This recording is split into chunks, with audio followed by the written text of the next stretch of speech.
back. This to Green.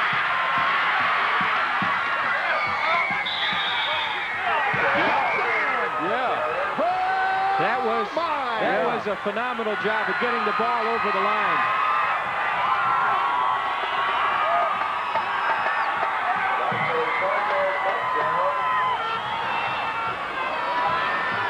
This is sheer speed because a lot of high school backs don't get to this corner.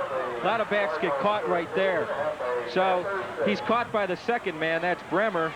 And then Brandon makes the tackle, Brandon Bigham. And watch Green. Does his knee touch? It doesn't. It doesn't. He gets the ball on the line. It's a touchdown. That's a nice job. That was a heads-up play by Chad Green. What great awareness, guys. That's great awareness. They're going for 2 points. Not successfully, though. I don't know if that was a planned play or not. Let's take a look. Maybe you can tell. Stopped it. I think, guys, it was just a bad snap because he turned to look to pitch the ball, and nobody else. He was running one way, and his entire team was running the other way. They're bailing out on him. Yeah, I think that was well, I think that was a miscue.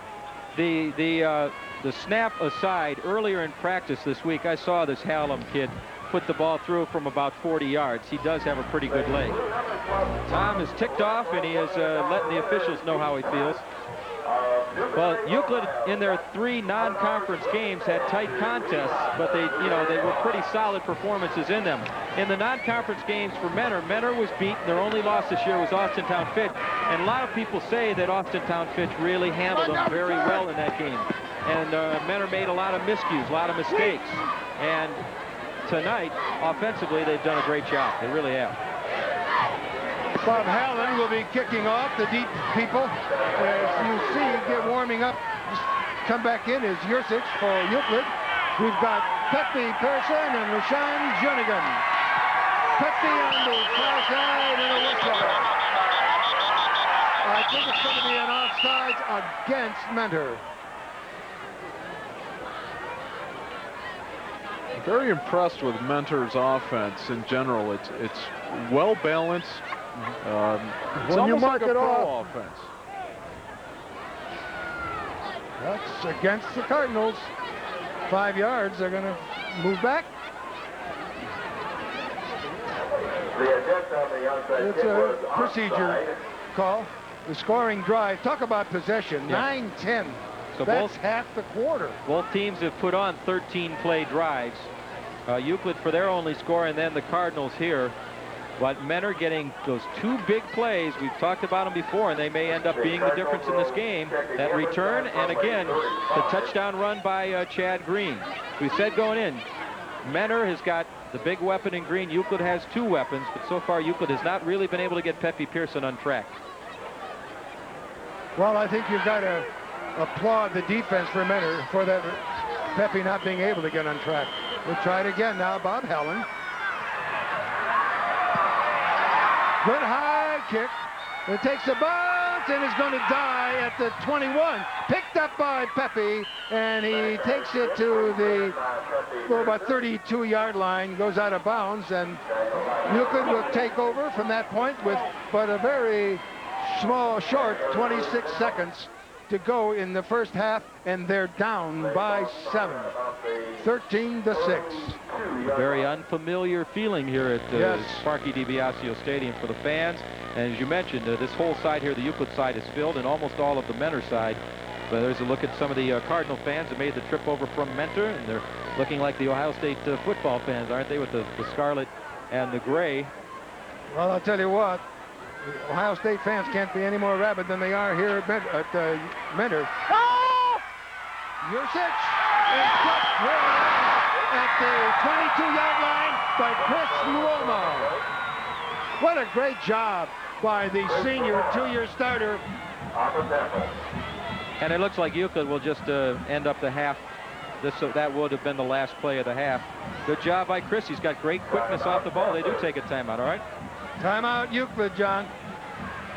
stop the clock with 7 seconds. Going to throw a Hail Mary or what? Well, let's follow Tom Bank out as far as we can, but it really looks like the offense is starting to get frustrated. You know, they can't get anything going, and you know, maybe there's a little talking amongst one another. Hey, you know, are you doing what you're supposed to be doing? That sort of thing. But there's obviously a lot more time in this football game to get desperate. And Dick has got to be very happy with this one. 2 years ago, when they dissolved the Greater Cleveland Conference, they won that game against Euclid 27-23 or something. Well, Dick's first job as a football coach was a defensive coordinator down in the Warren area, and he coached 10 shutouts in 3 years, so he knows how to put the defense together. And obviously the guys on his defensive staff deserve a lot of the credit, but Dick knows his defense. There's no doubt about it, and they're doing a great job stopping Pearson and Jernigan from really busting long gains. And a 3-man rush. And they get the loss of yardage. Brian Boyle, number 82, the weak side outside linebacker.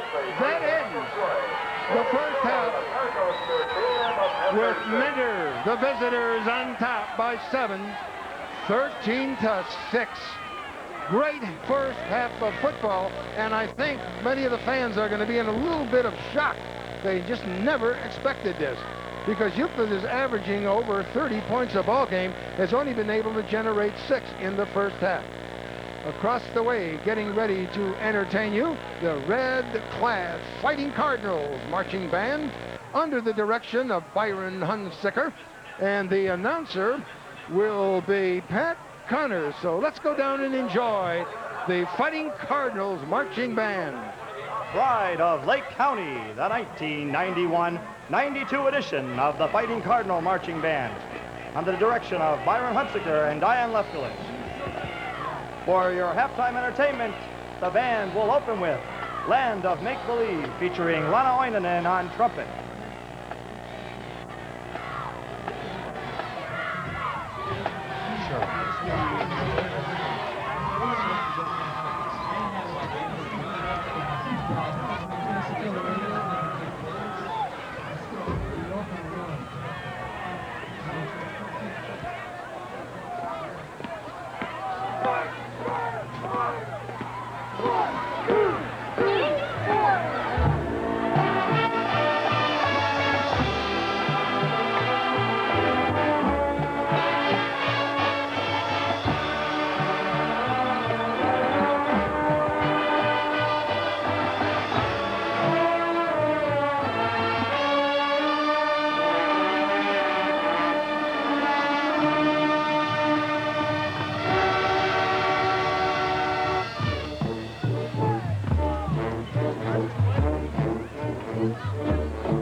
The band now features our percussion section in Festival de Ritme.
Close their show with 2 jazz tunes. Here's That Rainy Day featuring Wes Forbes on trumpet and Caravan featuring Chris Zunick on alto saxophone.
job by the Fighting Cardinals Marching Band under the direction of Byron Hunsicker, and the announcer was Pat Connors.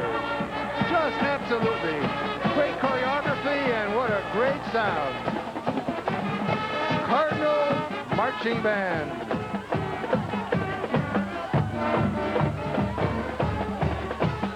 And now getting ready to entertain you will be the Euclid High School Panther Band under the direction of Diane Tizano.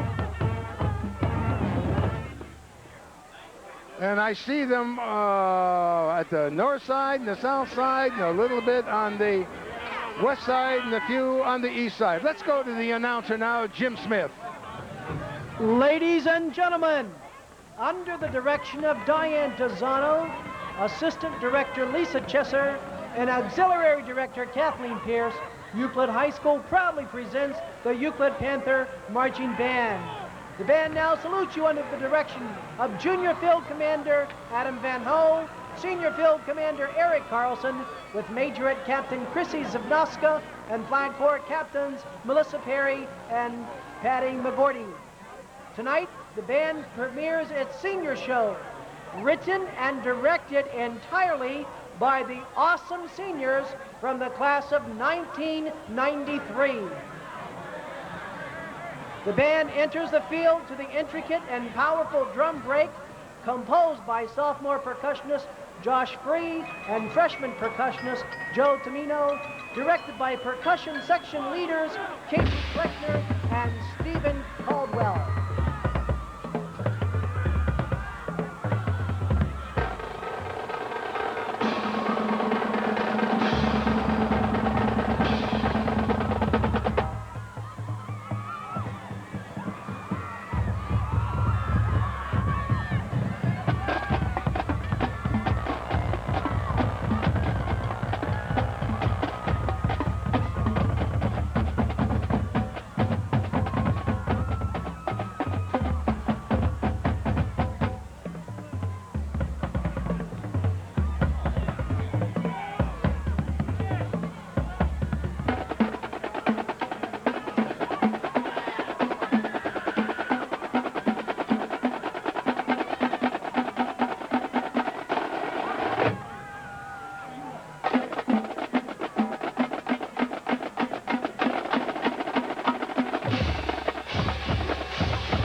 The band opens this evening with the fiery sounds and electrifying rhythms of Amarta.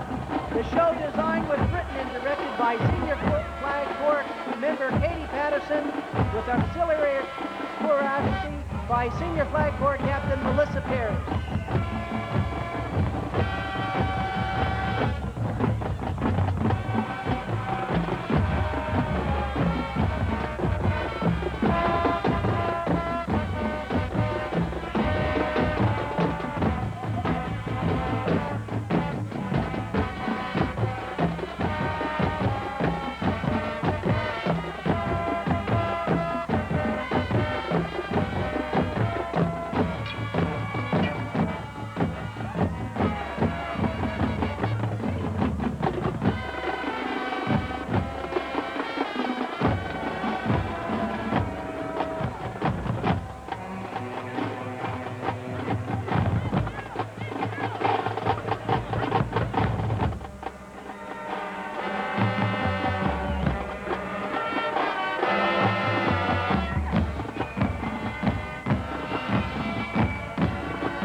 this opportunity to introduce Senior Flag Corps member Erica Drake, accompanied by her parents, Geraldine Drake Gordon and Harry Gordon.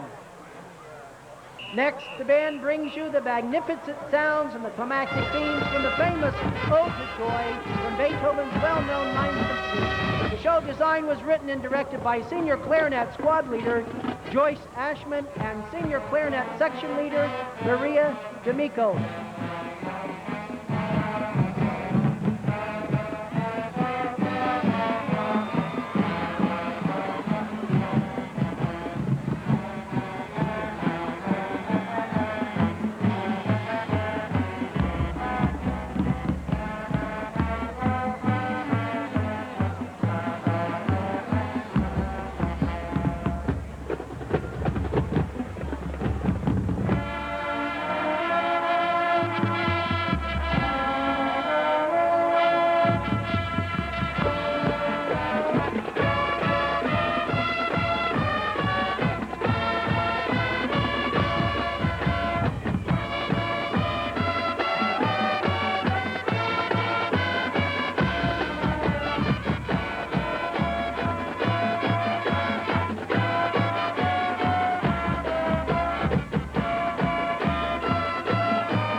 To thank and salute its wonderful audience for all your support by bringing you a special season finale, John Philip Sousa's Stars and Stripes Forever.